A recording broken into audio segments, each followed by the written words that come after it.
Hello and welcome to the show today. My guest is a maker of a very popular Gmod machinima series. Let's go to a clip now to see a piece of his work.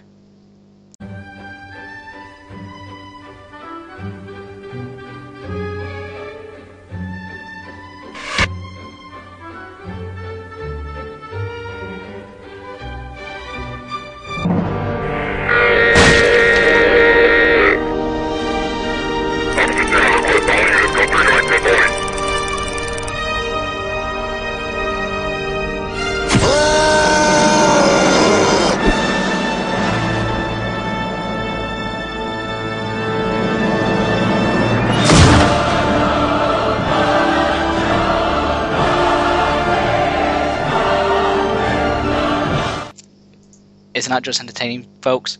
Ladies and gentlemen, that's bullshit.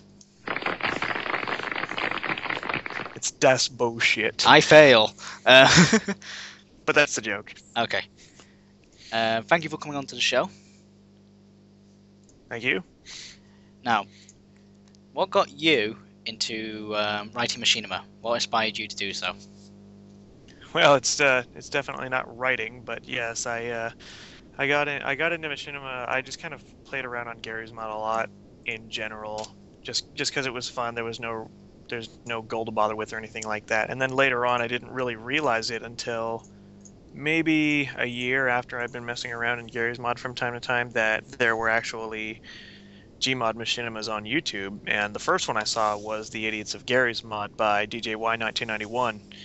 And after that, I'm thinking, all right, well, awesome. Maybe I'll do a little, I'll do a little fan-made video of like the same exact thing. But then as I got later into the thinking process, I'm thinking, well, you know, I'm not really good at humor that is completely batshit nonsensical, you know, stuff like that. So I started making the skits make a little more sense and be just a little more story-driven per skit, just a little bit.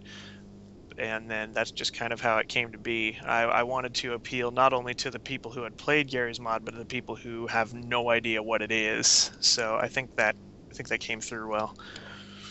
Now, the show itself has actually gotten to the point where it's getting over 1 million views per video.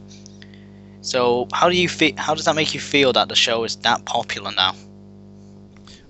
It's no doubt pretty awesome. I never expected it to get 1 million per.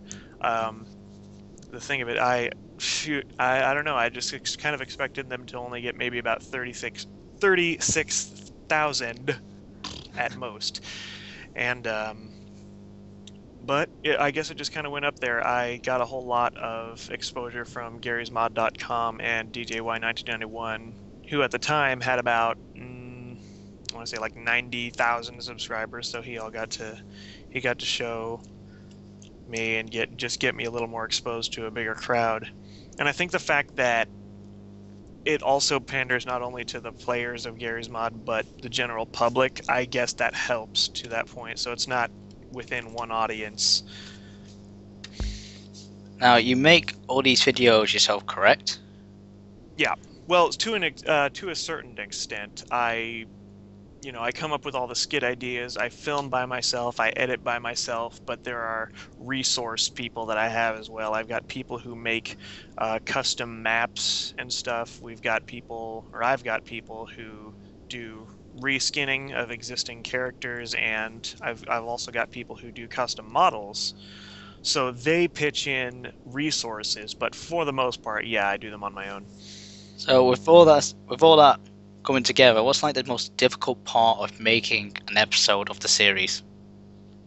Probably the most difficult and time-consuming part is the filming, because a lot of the times I do more takes than I put on, because a lot of people think that I'm just naturally really, really, really good at animating, but the truth of the matter is there are some scenes where it takes me well over probably 20 takes for one thing.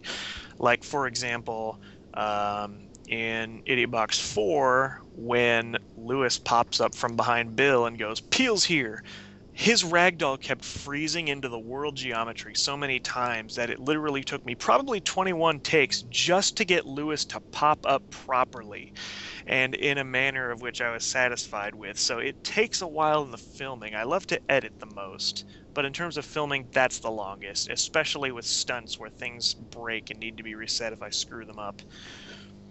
So now that the show's going popular, I mean, there's always from your videos, it's pretty much indicated that there's that one little problem that keeps coming up, and that's people asking you what the music is. Do you think you'll ever have that stopped, or do you think people will just keep asking you that? No, it'll never stop because people barely read nowadays. Like signs right in front of them, they won't read it. I mean, there was this. Yeah, I mean, there are people that will ask about, like in that April Fool's video that I wrote, they were asking me the song of the credits. The credits song, the name of the credits song is right there in the credits, and they missed it. I don't know how they came to that, but there will always be people who just won't read or won't bother to read or will even just ignore it outright. So, no, it'll never stop. And that's fine. I guess I just try to ignore it more and more.